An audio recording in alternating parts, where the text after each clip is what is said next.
Muy bien, muchas gracias. Buenos días a todos. De nuevo, el agradecimiento al colegio y a la Comisión Civil y Mercantil por esta invitación adicional a compartir con este selecto panel de distinguidos juristas nacionales e internacionales. Yo voy a puntualizar tal vez sobre algunos puntos específicos, aspectos específicos de interés, más que sistematizar el tema, de manera que voy a exponer temas concretos, aspectos, digamos, de interés específico. Uno de ellos es la naturaleza del fideicomiso de garantía y en particular ahí el derecho del fiduciario, porque este es un tema que ha sido poco estudiado, no solo en nuestro país, sino a nivel internacional. En el derecho comparado tampoco hay un estudio profundo, especializado sobre la naturaleza, en particular del derecho del fiduciario. El énfasis ha sido siempre en analizar, estudiar los alcances, detalles del fideicomiso como contrato, y me parece que casi siempre se ha dejado de lado el tema de la propiedad fiduciaria y que es, en primer lugar, el objeto de mi interés en esta charla. ¿Qué es lo que le transmite el fiduciante o fideicomitente al fiduciario? También, ¿qué se deja el fiduciante o fideicomitente? Ese es otro tema también poco estudiado. Entonces, ¿cuál es el bien o cuál es el objeto de la transmisión fiduciaria? ¿Qué clase de derechos se le transmite al fiduciario? En el fideicomiso de garantía específicamente. Bueno, ahí tenemos distintas posiciones.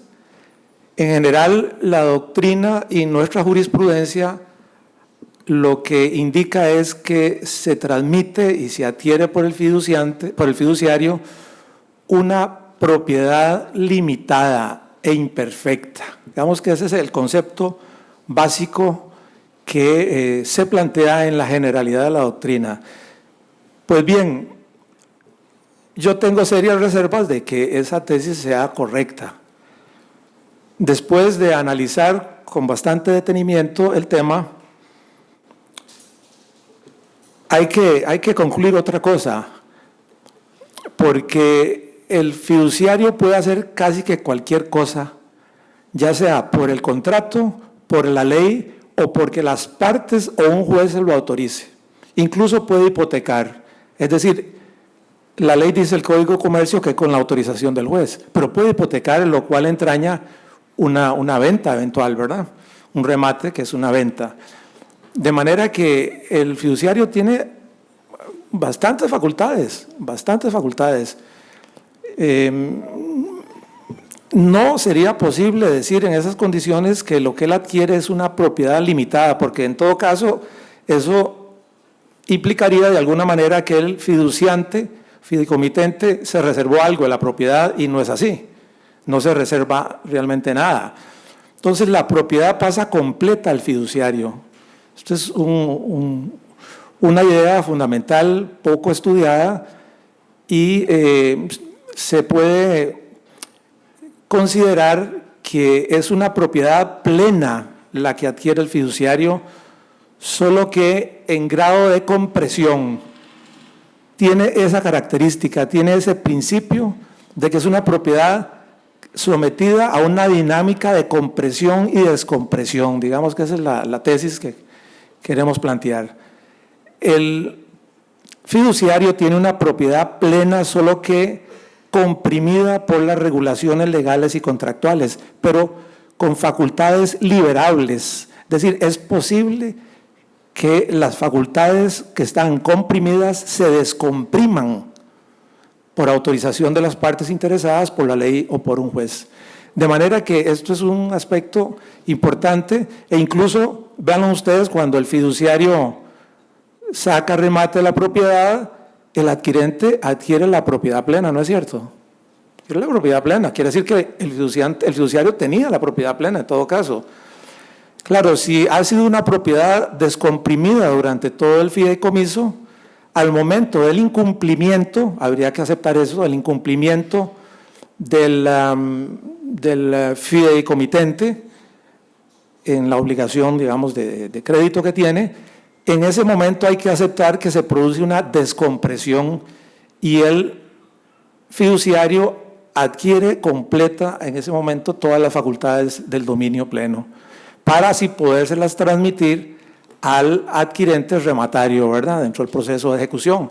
Entonces, eso es un primer punto que me parece que es importante, que tiene toda una serie de consecuencias y aspectos adicionales, pero que no tendríamos tiempo para analizar.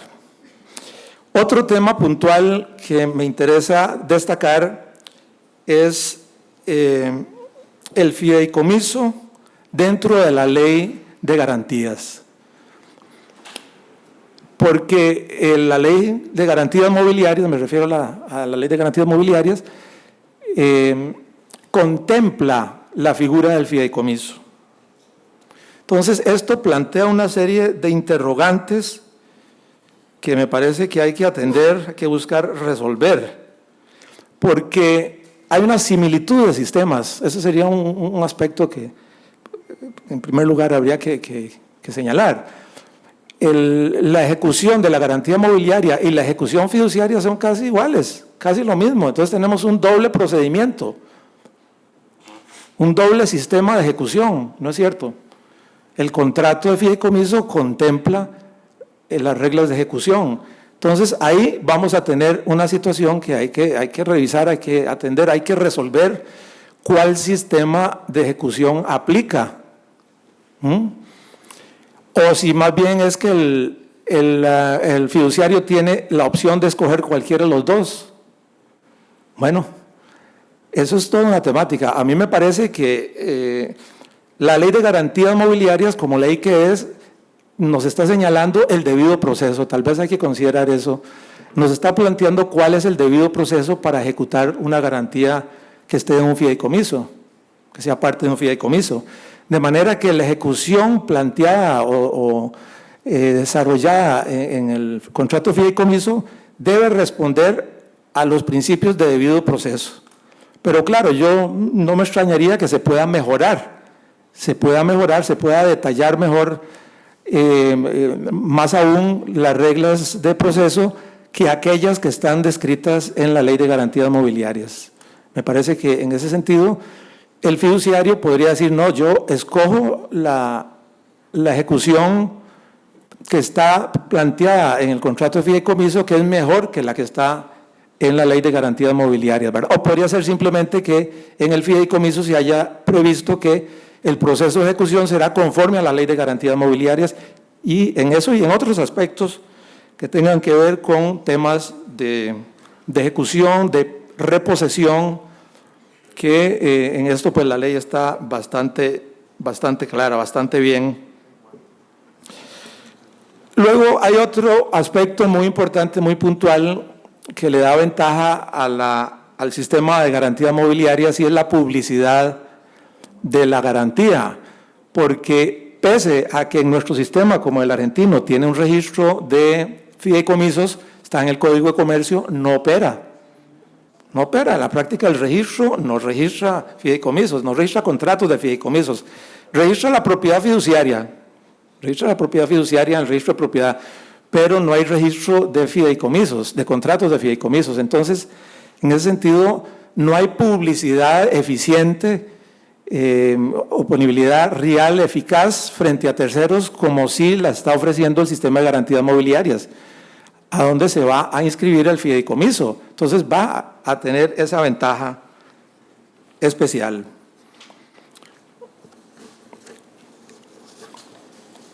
Bien, otro tema puntual importante es analizar cuál es el objeto de la garantía mobiliaria tratándose de un fideicomiso de garantía. ¿Cuál es el objeto de la garantía mobiliaria? Vean ustedes que aquí hay que hacer otra consideración que me parece que no se ha hecho, no la he visto yo, no la he escuchado. Y me refiero a que la Ley de Garantías Mobiliarias contempla varios artículos en donde describe cuáles son los bienes y objetos susceptibles de garantía mobiliaria. Es una gran cantidad. Artículo 3 es el principal en este tema. Es un artículo muy extenso en donde se mencionan todo tipo de bienes, derechos,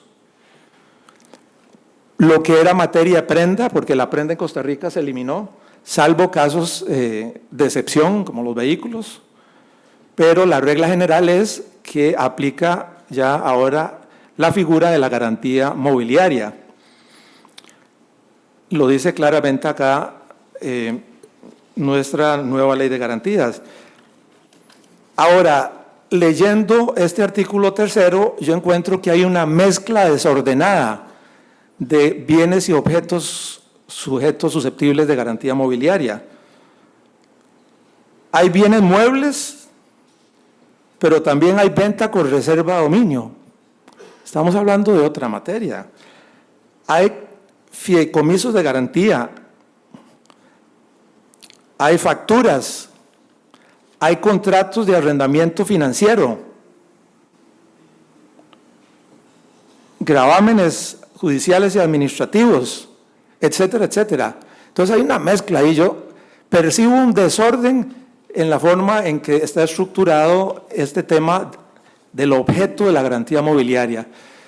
Y la observación que interesa hacer al respecto en este momento es que mezcla cosas con contratos. Esa es la conclusión a la que hay que llegar. Se mezclan como que fuera lo mismo cosas con contratos. Y no lo mismo. Es decir, en un caso se está registrando una cosa material, una cosa determinada, un bien concreto, y por otro lado, un contrato de fideicomiso, que es lo que nos interesa considerar en este momento. Es decir, cuando habla de fideicomisos en garantía sobre bienes muebles, está hablando del contrato, como dice el Código de Comercio, que hay que registrar los contratos y que no lo hacen. Bueno, ahora con la ley de garantías va a haber que registrar los contratos, cosa que no se hacía antes. Pero entonces estamos hablando de dos figuras distintas, diferentes, que hay que diferenciar, las cosas y los contratos. Contrato de leasing, contrato de cesión de créditos como objeto de garantía mobiliaria, es el contrato. Entonces eso habría que darle otra consecuencia, y es que la inscripción tendría que tener alguna diferencia, porque por un lado yo puedo inscribir o grabar cosas con garantías mobiliarias y por otro lado puedo registrar contratos en el sistema de garantías mobiliarias. Para mí es algo diferente. Hay que hacer esa diferencia, me parece que es importante para concluir entonces que lo que se registra en ese sistema unitario, que entonces estamos viendo que es dual, no es tan unitario, de garantías mobiliarias, es el contrato de fideicomiso, el contrato de cesión, el contrato de leasing, que contienen elementos, digamos, y cosas en garantía, pero aquí no se está hablando de las cosas, objetos de contratos, sino de los contratos como tales. Esto pues también desde luego nos llevaría a pensar en un cambio en el formato de los formularios de inscripción, ¿verdad? Porque debería haber un formulario diferente para la inscripción de contrato de fideicomiso, entonces, para registrar contrato de cesión de garantía, de cesión de derechos en garantía. Entonces, bueno, ese es un tema que dejo planteado y que creo que amerita un análisis, una consideración desde el punto de vista del derecho registral. La venta con reserva de dominio también es un contrato. Eso tiene que tener un registro diferenciado dentro del mismo registro de garantías, desde luego, pero con un formulario diferenciado.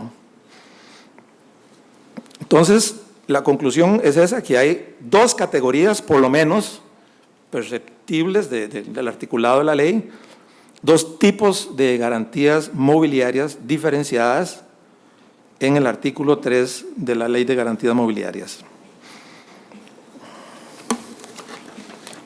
Ahora bien, los créditos con garantía. Bien, ya sabemos que tanto el Código Civil como el mercantil contemplan esta figura de la cesión de derechos y de créditos. Sin embargo, la cesión de créditos en garantía es algo relativamente nuevo. Ya existía para los bancos, pero no existía como derecho y como contrato accesible para todos los particulares. Ahora, con la Ley de Garantías se introduce un capítulo específico dedicado a la cesión de créditos como objeto de garantía. Es algo totalmente novedoso. El articulado el capítulo va del 19 al 28, es decir, es una regulación bastante extensa y muy detallada. Vamos a comentar solo algunos aspectos muy puntuales que pueden ser de interés. Dice la ley en una tesis bastante amplia, tal vez demasiado amplia, dice que cualquier cesión de créditos hay que registrarla en el registro de garantías, aunque no sea en garantía, ¿verdad? La eficacia de la cesión frente al deudor cedido y frente a terceros ya no va a requerir de la notificación personal al deudor cedido. Eso se elimina y va a depender de la inscripción de la garantía mobiliaria. Esta es una modificación a un sistema histórico, digamos, que tenemos en el Código Civil y en el Código de Comercio. Ahora, hay que interpretar de ese capítulo de la Ley de Garantías que la garantía mobiliaria sobre crédito se puede constituir por cesión del crédito en garantía, que va a ser como regla de principio pro solvens, no pro soluto, artículo 21, pero se puede constituir como gravamen directo sobre el crédito. Eso lo interpreto yo del capítulo, espero no estar en un error, pero no solo existe entonces la cesión del crédito en garantía, sino el gravamen directo en garantía sobre el crédito. Es una figura, digamos, que se equipara a la prenda, que se mencionó hace un rato. En alguna medida es una especie como prenda sobre el crédito, ¿verdad? Y la diferencia pues es evidente, lo apuntó ya el profesor Munguilla. En este caso, en donde es gravamen directo sobre el crédito, pues el crédito sigue en propiedad del acreedor original, digamos, constituyente del gravamen. Así que hay una diferencia importante. Y se regulan otros temas como las defensas y excepciones que se pueden oponer por parte del deudor cedido al acreedor garantizado.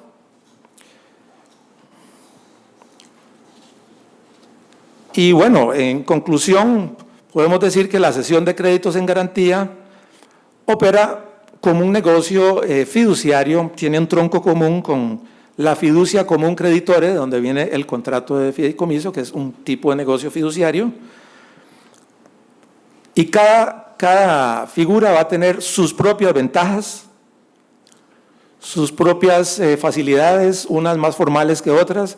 Ahí dependerá del interés de las partes, de los acreedores, de cuál sistema escoger en el caso de la garantía, sea fiduciaria, sea una cesión de crédito, porque un fideicomiso puede tener por objeto créditos también. Puede transmitírsele créditos al fiduciario. Vean qué cosa particular, ¿verdad? Habrá necesidad de una doble garantía ahí, por el fideicomiso y por la cesión de créditos. También es otro tema que habría que considerar. El fideicomiso puede tener por objeto, por patrimonio fiduciario, bienes muebles e inmuebles, un sistema mixto. Entonces, ahí también cabe la duda de si se puede registrar el contrato fideicomiso que tiene un patrimonio mixto. Me parece que sí, se debería poder registrar. Hay fideicomisos cuyo cuyo patrimonio son servicios profesionales. Un fideicomitente transmite un inmueble y los demás servicios profesionales para desarrollar el inmueble, topografía, construcción, preingeniería, etcétera.